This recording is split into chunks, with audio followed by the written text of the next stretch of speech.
Justice League number 22. Avengers No Road Home number 10, the conclusion of that storyline. Let's talk about those both. There's a similarity, a glaring similarity between these. Somebody is copying somebody else, or heard or talks to each other and heard a little bit of a similarity, but the Perpetua character and the Nyx character are extremely similar. Let's just point out that the obvious, as well as what was going on over in the Avengers by Jason Aaron was similar to what's going on in Justice League. They were sort of, they must be friends or something and have mentioned to each other what was going on, because these people are copying each other. I'm sorry, there's some glaring similarities. But anyway, I'm not going to go there. I'm sure you can see them. You can listen below. I'd love to talk to you because I see it. You see it.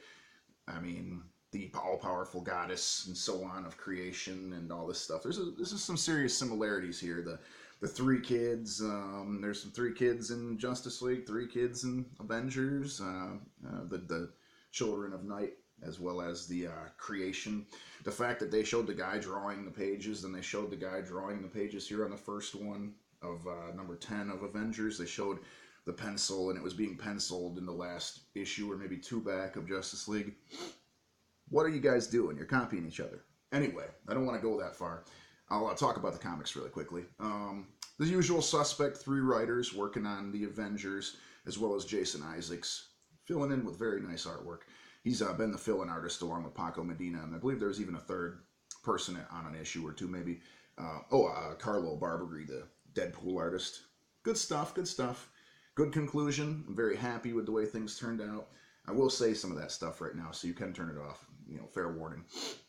Vision got to be basically the pinnacle right now, at the sort of at the end. It's pretty cool. I won't say too much. I'll just say it was pretty cool. It was good because the whole story, Vision was kind of injured and being broken up, so it was good to see him get to be a main focal point. And of course, in this sort of, oh, there's a huge hawk outside.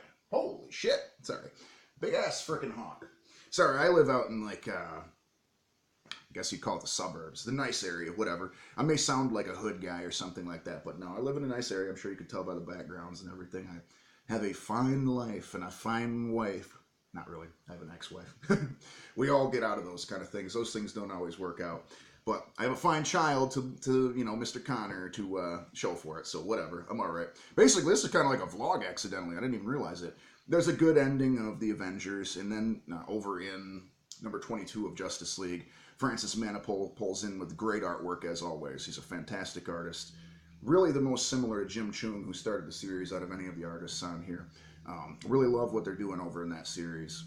It's really interesting. It's really different. They had sort of the source wall get explained over there, and that the I can't remember her name now. I just said it a minute ago. Perpetua character was avoiding the end that she was supposed to have had, and her creations were pretty much supposed to be her end, which were Anti-Monitor, the Monitor, and the genie-looking guy who was in the last issue posing as Old Man Superman, who's the Forger, I think he's called. Very interesting stuff, very cool stuff. I suggest you check them out. I don't really buy a lot of Marvel and DC. I actually read a lot of them digitally. I have a digital subscription. I don't want to pay $5 an issue, and the fact that they're ending, you know, the $2.99, there's only like 11 titles left.